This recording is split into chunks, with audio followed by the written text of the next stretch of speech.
సాధారణంగా ఒక మనిషి తన జీవితకాలంలో 35,000 కేజీల ఆహారాన్ని తింటాడు. ఇది ఒక వ్యక్తి ఆకారం, బ్రతికిన కాలం బట్టి మారుతూ ఉంటుంది. కానీ 35,000 కేజీల ఆహారం అంటే మాటలు కాదు. అంత ఆహారాన్ని అరిగేలా చేసి మన శరీరానికి శక్తిని అందజేసేది మన జీర్ణ వ్యవస్థ. ఈ జీర్ణ వ్యవస్థ అనేది 9 మీటర్ల పొడవుండే ఒక సంక్లిష్టమైన నిర్మాణం. దీని గురించి మనం చిన్నప్పుడు చదువుకునే ఉంటాం.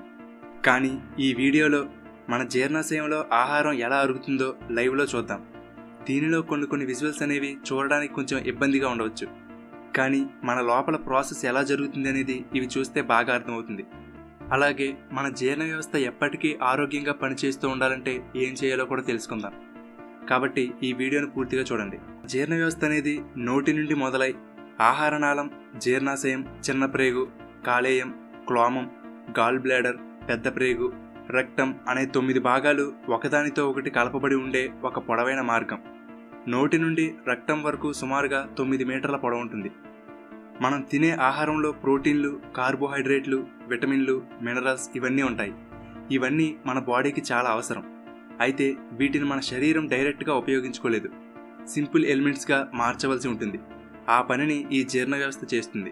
అది ఎలాగో చూద్దాం. ముందుగా మన జీర్ణ వ్యవస్థ నోటి నుండి మొదలవుతుంది. మనం ఆహారాన్ని తినడం కాదు, చూసినా, వాసన పీల్చినా, మనకు ఇష్టమైన ఆహారం గురించి ఆలోచించినా సరే మన మెదడు లాలాజల గ్రంథులకి, మన జీర్ణాశయానికి సిగ్నల్ పంపుతుంది. దానితో నోటిలో సలైవా అంటే లాలాజలం విడుదలవుతుంది. మనం ఆహారాన్ని తీసుకుని నమిలినప్పుడు అది సలైవాతో బాగా కలుస్తుంది. అప్పుడు సలైవాలోని ఎంజైమ్స్ అనేవి కార్బోహైడ్రేట్లను అంటే పిండి పదార్థాలను గ్లూకోజ్గా మారుస్తాయి. సుమారుగా రోజుకి మన నోటిలో 1.5 లీటర్ల సలైవా విడుదలవుతుంది. మనం బాగా నమిలి తింటే మన నోట్లోనే 30 నుండి 50% ఆహారం అరిగిపోతుంది. ఆహారాన్ని నమలడం అనేది చాలా ముఖ్యమైన పని. కానీ ఈ రోజుల్లో చాలామంది మొబైల్స్ వాడుతూనూ, టీవీ చూస్తూనూ సరిగ్గా నమలకుండానే మింగేస్తున్నారు. సరే, లాలాజలంతో కలిసి మెత్తగా తయారైన ఆహారాన్ని బోలస్ అని అంటారు. ఇప్పుడు మనం ఆహారాన్ని మింగినప్పుడు మన గొంతులో ఏం జరుగుతుందో చూద్దాం. ఇది గొంతులోని నిర్మాణం. మనం గాలి పీల్చినప్పుడు అది ముక్కు నుండి ఈ విధంగా ప్రయాణించి ఈ మార్గం ద్వారా ఊపిరితిత్తులోకి వెళ్తుంది. కానీ మనం తిన్న ఆహారం ఈ విధంగా ప్రయాణిస్తుంది. ఇక్కడ గమనిస్తే మనం తిన్న ఆహారం ఊపిరితిత్తుల్లోకి వెళ్లే ప్రమాదం ఉంది. అందుకే ఇక్కడ ఎపిగ్లోటిస్ అనబడే ఒక కవాటం ఉంటుంది. ఇది సాధారణ సమయంలో పైకి ఉంటుంది. కానీ మనం ఏదైనా మింగినప్పుడు క్రిందకి వంగి గాలి గొట్టాన్ని మూసేస్తుంది. దానివలన ఆహారం ఊపిరితిత్తుల్లో కాకుండా ఆహార నాళంలోకి వెళ్తుంది. అందుకే మనం ఒకే సమయంలో మింగడం, గాలి పీల్చడం చేయలేము. కావాలంటే ఒకసారి మీరు కూడా ప్రయత్నించండి. ఒక్కొక్కసారి మనం కంగారుగా తింటున్నప్పుడు కానీ, లేదా నోటి నిండా ఎక్కువ ఆహారం పెట్టుకుని తింటున్న సమయంలో ఈ ఆహారం అనేది పొరపాటున ఈ గాలి వెళ్లే పైపులోకి వెళ్తుంది. ఆ సమయంలో పొలమారడం జరుగుతుంది. అంటే ఒక దగ్గులాగా వచ్చి ఆ పదార్థం బయటకు విసిరివేయబడుతుంది. సరే, ఇప్పుడు మనం మింగిన ఆహారం అనేది 25 సెంటీమీటర్ల పొడవుండే ఎసాఫగస్ అంటే ఆహార నాళం ద్వారా మెల్లగా క్రిందకు దిగుతుంది. ఆహార నాళంలోని కండరాలు ఒక అలల్లా కదులుతూ ఆ బోలస్ని కిందకి పంపుతుంది. ఈ కండరాల కదలిక కారణంగా మనం తలకిందులుగా ఉండి ఏదైనా తిన్నా సరే అది కడుపులోకి వెళ్తుంది. అంత బలంగా అవి ఆహారాన్ని కిందకి తోస్తాయి. అలా ఆహార నాళం నుండి బోలస్ జీర్ణాశయంలోకి వెళ్తుంది. జీర్ణాశయం అనేది సంచి లాంటిది. ఇది మనం తీసుకునే ఆహారం సైజుని బట్టి ఇది సాగుతూ ఉంటుంది. దీనిలో 2 నుండి 4 లీటర్ల ఆహారం పడుతుంది. ఈ జీర్ణాశయంలో హైడ్రోక్లోరిక్ యాసిడ్స్, హార్మోన్స్ మరియు మ్యూకస్ అనేవి విడుదలవుతాయి. ఈ హైడ్రోక్లోరిక్ యాసిడ్స్ అనేవి చాలా పవర్ఫుల్. ఇది మన చేతి మీద పడితే మన చేయి కూడా కాలిపోతుంది. కానీ మన జీర్ణాశయం లోపల గోడల్లో మ్యూకస్తో ఏర్పడిన ఒక పొర ఉంటుంది. అది ఆ యాసిడ్స్ నుండి మన జీర్ణాశయాన్ని కాపాడుతుంది. ఈ సమయంలో జీర్ణాశయంలోని కండరాలు బాగా కదులుతూ ఈ బోలస్ అనేది యాసిడ్స్తో బాగా కలిసేలా చిలకపడుతుంది. అలాగే ఈ పవర్ఫుల్ యాసిడ్స్ వలన ఆహారంలో ఏదైనా ప్రమాదం కలిగించే బ్యాక్టీరియా ఉంటే అది చనిపోతుంది. ఈ యాసిడ్స్తో బాగా కలిసిన ఆహారాన్ని కైమ్ అని అంటారు. తరువాత జీర్ణాశయం చివరి క్రింది భాగంలో పైరోలిక్ స్ఫింక్టర్ అనే ఒక వాల్వ్ ఉంటుంది. ఇది 20 సెకండ్లకు ఒకసారి కొద్దిగా కైమ్ని డియోడినం అనే అవయవంలోకి పంపుతుంది. ఇలా జీర్ణాశయంలోని ఆహారం అంతా ఖాళీ అవడానికి 3 నుండి 5 గంటల సమయం పడుతుంది.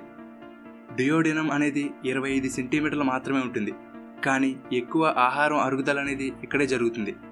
ఇక్కడ క్లోమ గ్రంథి నుండి క్లోమము, కాలేయం మరియు గాల్ బ్లాడర్ నుండి బైల్ అనే డైజెస్టివ్ జ్యూస్ అనేవి ఈ కైమ్తో బాగా మిక్స్ అవుతాయి. దీని వలన ప్రోటీన్స్ అనేవి అమినో యాసిడ్స్గా, ఫ్యాట్స్ అనేవి ఫ్యాటీ యాసిడ్స్గా, కార్బోహైడ్రేట్స్ గ్లూకోజ్గా మారతాయి. ఎందుకంటే మన శరీరం వీటిని డైరెక్ట్గా తీసుకోలేదు కాబట్టి ఈ విధంగా మార్చుకుంటుంది.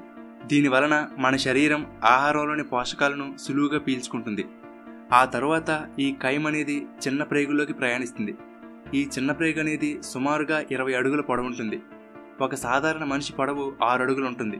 అలాంటిది చిన్న ప్రేగు పొడవే 20 అడుగులంటే ఎంత పెద్దదో ఊహించుకోండి. ఈ చిన్న ప్రేగు గోడల లోపల కొన్ని లక్షల సంఖ్యలో వెల్లాయ్ అనబడే వెంట్రుకల వంటివి ఉంటాయి.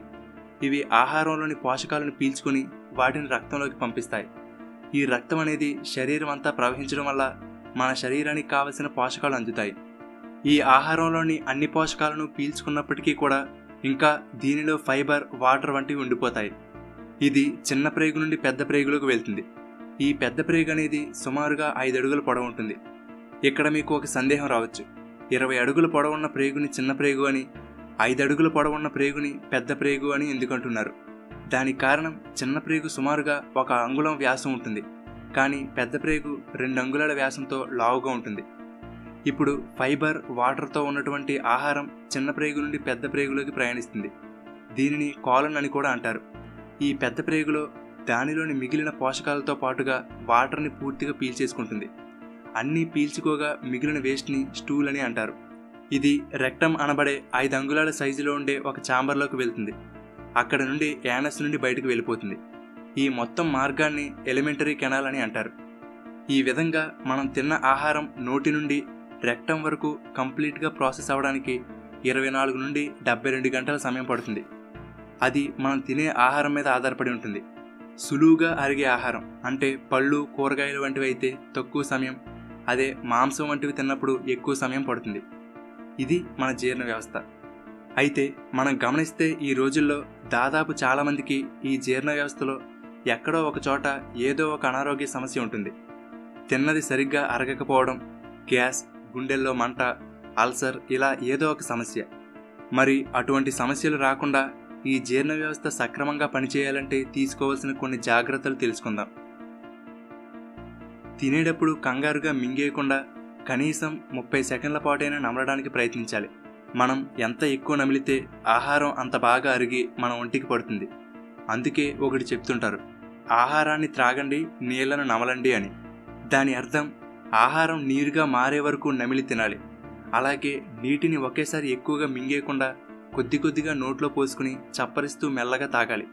ఇలా ఆహారాన్ని బాగా నమిలి తినడం వల్ల మన జీర్ణాశయానికి పని సులువవుతుంది. అలాగే సరిగ్గా నమలకుండా మింగేస్తే పూర్తి స్థాయిలో పోషకాలు శరీరానికి అందవు. ఒక్కొక్కసారి అలా అరగని పదార్థాలు టాక్సిన్స్ అంటే విష పదార్థాలుగా మారతాయి. నిద్రపోవడానికి కనీసం 3 గంటల ముందే తినడం మంచిది. ఎందుకంటే ఆహారం అరుగుతున్న సమయంలో ప్రేగుల నుండి పోషకాలు రక్తంలో కలవాలి కాబట్టి ఎక్కువ మొత్తంలో బ్లడ్ అనేది మన పొట్ట భాగంలోకి చేరుకుంటుంది. అందువలన మిగిలిన భాగాలకు, ముఖ్యంగా మెదడుకు కావలసినంత రక్తం చేరదు. అందుకే మనం ఆహారం తిన్న తర్వాత కొంచెం మత్తుగా ఉంటుంది. సాధారణంగా మనం రాత్రి నిద్రపోతున్న సమయంలో మన మెదడు మన బాడీలోని అన్ని భాగాల్లో టాక్సిన్స్ని బయటికి పంపడం, పాడైన అవయవాలను రిపేర్ చేయడం వంటివి చేస్తుంటుంది. కానీ మనం తిన్న వెంటనే పడుకుంటే బ్లడ్ అంతా పొట్ట దగ్గరే ఉండిపోవడంతో మెదడుకు దాని పనికి కావాల్సినంత రక్తం సరిపోక దాని పని సరిగ్గా చేయలేదు. అందుకే మనం నిద్రపోవడానికి 3 గంటల ముందే తినాలి. ప్రతిరోజు ఒకే సమయానికి తినడం, దీనివలన మన జీర్ణ వ్యవస్థ మన టైమింగ్కి అలవాటు పడుతుంది. ప్రతిరోజు ఒకే సమయానికి తినడం వల్ల అరుగుదల బాగుంటుంది, లేదంటే గ్యాస్ ప్రాబ్లమ్స్ వచ్చే అవకాశం ఉంది. ఎక్కువగా స్ట్రెస్కి గురికాకండి. స్ట్రెస్ అనేది మన జీర్ణ వ్యవస్థని దెబ్బతీస్తుంది. ఎందుకంటే మనం ముందు చెప్పుకున్నట్లుగా ఆహారం అరిగే సమయంలో రక్తం పొట్ట భాగంలో చేరుకుంటుంది. కానీ స్ట్రెస్కి గురైతే ఎక్కువ రక్తాన్ని వేగంగా బాడీ అంతా పంపవలసి ఉంటుంది. స్ట్రెస్ వలన అల్సర్, గుండెలో మంట వంటివి కలిగే అవకాశం ఉంది. తింటున్న సమయంలో ఫోన్లు, టీవీలను పక్కన పెట్టి తినేదానిని ఆస్వాదిస్తూ తినాలి. ఈ రోజుల్లో ఎవరూ కూడా రుచిని ఆస్వాదిస్తూ తినడం లేదు. పక్క వాళ్లతో మాట్లాడుతూనో ఏదో ఒకటి ఆలోచిస్తూనో యాంత్రికంగా భోజనం చేస్తున్నారు. కాబట్టి తింటున్న కాసేపైనా, కొంచెమే అయినా ప్రశాంతంగా తింటే తృప్తిగా ఉంటుంది, ఒంటికి పడుతుంది. భోజనం చేస్తున్నప్పుడు మధ్యలో నీళ్ళు ఎక్కువగా తాకండి. ఎందుకంటే జీర్ణాశయంలో విడుదలయ్యే యాసిడ్స్కి ఈ నీళ్ళు ఎక్కువగా కలిస్తే దాని సారం అంటే పవర్ తగ్గిపోయి తిన్న ఆహారం సరిగ్గా అరగదు. కానీ ఒకవేళ ఆహారం గొంతులో అడ్డుపడిందనిపిస్తే కొద్ది కొద్దిగా నీళ్లు తాగవచ్చు. మద్యం సేవించడం, మసాలా ఎక్కువగా ఉన్న ఆహార పదార్థాలు, బయట దొరికే జంక్ ఫుడ్స్ వంటివి ఎక్కువగా తీసుకోకండి. మనకిప్పుడు బాగానే ఉంటుంది, కానీ ఇవి మనకు తెలియకుండానే లోపల మెల్లగా మన జీర్ణ వ్యవస్థను దెబ్బతీస్తూ ఉంటాయి. చివరగా మన జీర్ణ వ్యవస్థ గురించి తెలుసుకుంటే ఎంత అద్భుతమైన నిర్మాణమో అనిపిస్తుంది కదా. మరి ఇంత మంచి వ్యవస్థను కాపాడుకుని దాని పనితీరుని మెరుగుపరుచుకోవాలి, కానీ పాడు చేసుకోకూడదు. ఎందుకంటే ఎంత ఉన్నా కానీ తిన్నది సరిగ్గా అరగకపోతే ఉపయోగం ఏమిటి? Thank you for watching.